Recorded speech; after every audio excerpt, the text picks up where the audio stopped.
A 0-0 draw for Wrexham. Disappointing. Very disappointing, Mark. It's only one game, though. Definitely, it's only one game. You know, it's not a loss. It's a point gained, a point away from home. But on paper, you know, looking at this game, you'd have thought Wrexham would have been comfortable winners on this. They just didn't. I don't know what happened today. You know, they just didn't start the game. They didn't start the game well, like they did at Scunthorpe, where they pressured a lot.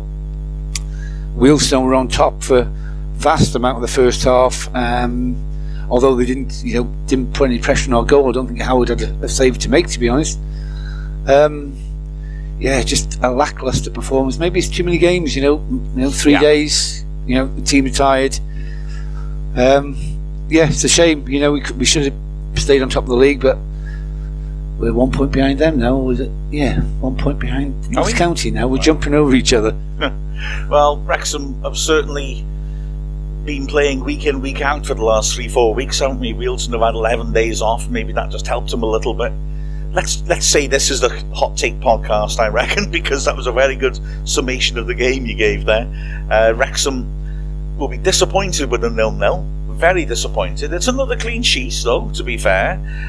We are allowed to have days off and days when we don't quite hit the heights, but we really, in the first half, didn't get things going, did we? Wealdstone controlled possession very well, and we struggled when we were back in defence to get the ball forwards to a teammate because our players were all behind the ball. Yeah. But having said that, our defensive block was rock steady. Just thought we were sitting too deep in the first half, Mark. Our midfield were sitting too deep, close to the defence, you know, and that created, you know, it invited them to take the game to us, to be honest. Yeah, absolutely. Lee had a shot blocked from a free kick, and when Jones put the cross in, Palmer from close range was denied by a magnificent save by Howes, and there wasn't all that much else to it, really. Wrexham also had Davis ripping in a dangerous cross which Dalby couldn't quite reach. Lee had a shot from about 15 yards which took a deflection, an excellent save again by Howes. Had a shout for handball against Frecklington, which frankly wasn't handball. The ball came off his body. That was when the ball then came back out, and Davis's cross was just too strong for Dalby. And there was another shout as well for handball, which we didn't get a replay of on the monitor, which would have been interesting because both players and fans did go up for it. Impossible for us to tell whether there was any merit to that shout or not. No.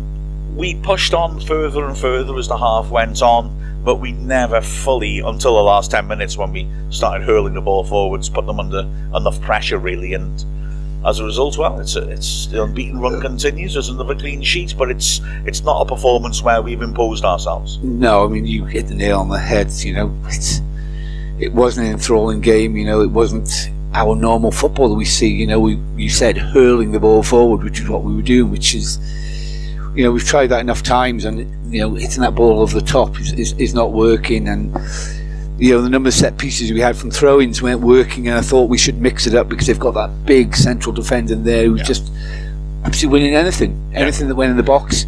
He was getting ahead to you because he was a foot bigger than everybody else, and we just should have tried something different. I think lack of imagination there didn't help us. Yeah, it's a point away from home. Disappointed we haven't won. We should have had 3 points there down at Wealdstone. They'll be really happy with that point.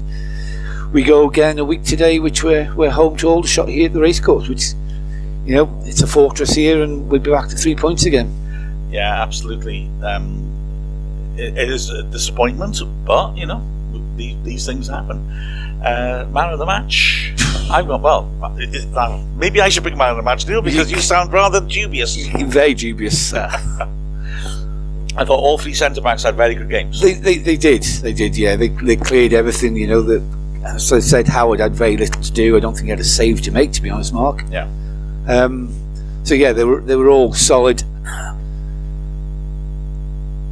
Andrew, do you think that maybe Tozer had a good game? Yeah, he's okay, wasn't he? Yeah, I thought all three of them, really. Tozer and Tunnicliffe maybe would be the first choice, but you know, nobody else really shone in that team whatsoever. I think I'll go Tunnicliffe.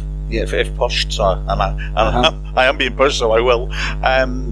O'Connor did well as a centre-back and played some nice passes forwards, but Tunnicliffe really was dominant. Wasn't much to choose between the three centre-backs, I thought, but they're the only players, I think, really, who can say that they lived up to their full standards, probably. So, yeah, frustration for Wrexham, no question about that. Yeah. Plus, you know, unbeaten run continues, and I think any football manager would say the key thing is when you don't play as well as normal, you don't lose, and Wrexham never looked like conceding, so there was solidity at least to take from that performance, if not excitement.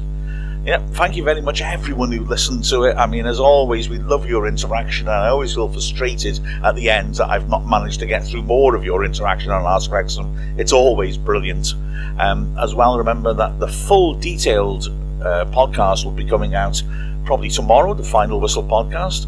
The other stuff like the highlights will be out. I haven't checked what time we're allowed to put them out tonight, but it'll be sometime later on that we're allowed to, and all that other good stuff will be coming out. Watch out on the YouTube channel for interviews after the match too. But with a final score, and a Dragon Heart on Wednesday, of course, when we'll move on to the troubles that Wrexham had in the 2010s. We've covered the mid-2000s now, but the 2010s is now where we'll move on and chat about that. The troubles that Wrexham didn't have covered in the Welcome to Wrexham documentary. So we'll chat about that, and I'm sure a lot of people will be interested in that. And a refresher, of course, for all the rest of you.